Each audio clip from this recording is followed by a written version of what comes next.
Selamat pagi dan salam sehat bagi kita semua. Perkenalkan, nama saya Elfrida Pangaribuan dan saya mengajar di SMK Negeri 2 Pematang Siantar.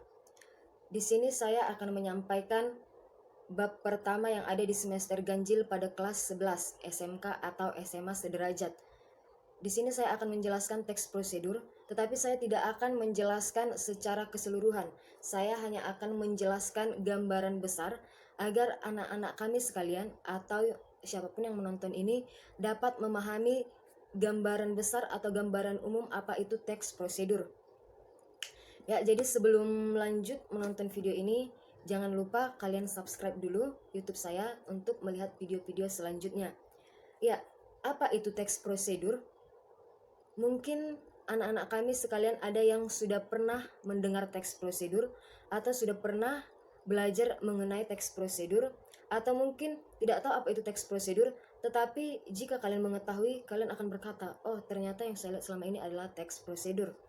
Ya, jadi teks prosedur itu yaitu teks yang berisi tentang langkah-langkah atau tahap-tahap dalam melakukan sesuatu, baik melakukan suatu kegiatan tertentu maupun sesuatu yang disajikan secara berurutan.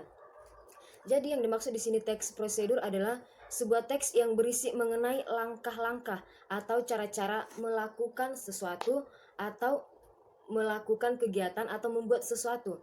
Misalnya, kita ambil contoh dalam cara melakukan sesuatu. Misalnya, untuk membuat bagaimana cara menghidangkan atau membuat mie goreng. Dan itu, langkah-langkah itu ketika kita rangkai dalam sebuah teks, itulah yang disebut dengan teks prosedur. Ya, adapun tujuan teks prosedur yaitu untuk membantu pembaca atau pendengar memahami bagaimana cara melakukan atau membuat sesuatu dengan tepat. Atau dengan kata lain, tujuan penelitian teks prosedur yaitu untuk memperoleh hasil akhir yang diinginkan. Contohnya, ketika kita membeli kipas angin, mungkin kita tidak tahu cara memakainya atau cara menyusun serangkaian dari kipas angin tersebut. Maka di situ akan dibuat cara-caranya atau akan dibuat di situ cara bagaimana cara memasangnya, mematikan, menghidupkan, dan itulah yang disebut dengan teks prosedur. Apa tujuan dari teks prosedur tersebut? Dicantumkannya cara-cara tersebut agar si pembeli, si pembaca atau halayak ramai dapat memahami bagaimana cara memasang, membuat dari kipas angin tersebut. Kemudian kita beranjak kepada ciri teks prosedur. Ciri teks prosedur yang pertama yaitu menggunakan pola kalimat imperatif atau kalimat perintah. Jadi mungkin anak-anak kami bingung atau penonton bingung apa itu kalimat imperatif. Kalimat imperatif itu disebut juga dengan kalimat perintah. Kalimat perintah itu biasanya diakhiri dengan tanda seru. Dalam teks prosedur ini yang disebut kalimat perintah, ada kalanya kita seringkali disuruh, misalnya tuangkan. Misalnya kita ingin membuat mie instan, misalnya tuangkan air panas ke dalam mangkok yang berisi mie. Nah, itu ada kalimat tuangkan, itu adalah contoh-contoh kalimat perintah. Atau misalnya cara bertanam tanaman, ada kalimat siramlah tanaman setiap hari agar tanamannya tidak layu, misalkan itu. Kemudian yang kedua, menggunakan kalimat kata kerja aktif. Ya, kita akan beralih pada macam-macam teks prosedur. Macam-macam teks prosedur yaitu yang pertama ada teks prosedur sederhana. Teks prosedur sederhana adalah teks yang menyajikan prosedur yang hanya ditempuh dengan 2 atau 3 langkah saja. Artinya teks prosedur ini adalah teks prosedur yang benar-benar sederhana, yang dalam penyajian cara-caranya, penyajian prosesnya itu hanya ada 2 atau 3 langkah saja. Cara yang kita ambil atau contoh yang bisa kita ambil yaitu cara misalnya mengoperasikan setrika listrik. Itu caranya hanya sederhana, ambil setrikanya, terus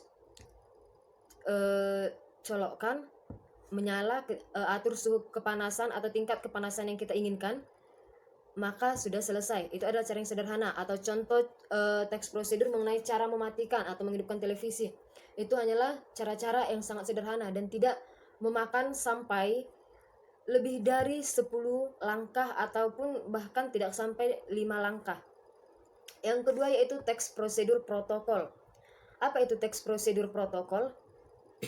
Teks prosedur protokol adalah jenis teks prosedur yang langkah kerjanya tidak terlalu ketat. Atau dengan kata lain, langkah kerja teks protokol dapat diubah. Langkah-langkah tersebut tidak harus dilakukan secara urut karena tidak saling berkaitan. Meski urutan langkah diubah, tujuan yang diharapkan tetap bisa terpenuhi. Artinya di sini teks prosedur protokol ini adalah teks prosedur di mana kita tidak harus mengikuti urutan. Artinya dia tidak terikat pada urutan. Apapun yang duluan kita kerjakan, tetap hasil akhir yang kita inginkan itu tercapai. Contohnya, cara memasak mie instan. Pertama, kita harus masukkan mie instan ke dalam air yang mendidih. Setelah itu kita tentukan apakah bumbu racik mie instan akan dimasukkan bersama mie, kan? Tetapi tidak harus bersama mie. Itu terserah kita, sesuai selera kita. Tidak dipaksakan harus begini, harus begini. Cara memasak mie instan ada yang direbus, ada yang digoreng. Itu pun terserah si pemilik, terserah yang memasak bagaimana seleranya. Bisa saja mie instan tersebut direbusnya terlebih dahulu, kemudian airnya dibuang tanpa dibumbui, kemudian mie-nya diambil baru dibumbui tanpa kuah. Ada juga yang memasaknya ketika airnya mendidih langsung dimasak mie-nya, langsung dimasukkan mie-nya, langsung dimasukkan bumbunya, semua campuran-campurannya langsung dimasukkan. Ada juga yang demikian, atau ada juga yang menggorengnya. Itu tergantung orang yang memasaknya dan selera pemasaknya. Jadi cara membuat mie instan ini tidak harus tidak dipastikan atau tidak dibuat secara teratur, atau artinya tidak mutlak. Ada cara dari pertama sampai terakhirnya. Itu tergantung pada selera si yang memasak. Oke. Selanjutnya yang ketiga yaitu teks prosedur kompleks. Teks prosedur kompleks adalah teks prosedur yang terdiri atas banyak langkah-langkah tersebut berjenjang dan sublangkah pada setiap langkahnya. Artinya teks prosedur kompleks tersebut adalah teks prosedur yang terdiri dari banyak langkah. Kompleks artinya lengkap. Tidak seperti bagian pertama dan kedua tadi. Di sini teks prosedur yang betul-betul lengkap harus teratur, bahkan dikatakan di sini ada jenjang dan sublangkah. Sublangkah artinya di dalam langkah ada lagi bagian langkah yang harus kita kerjakan. Contohnya cara mematikan komputer yang benar.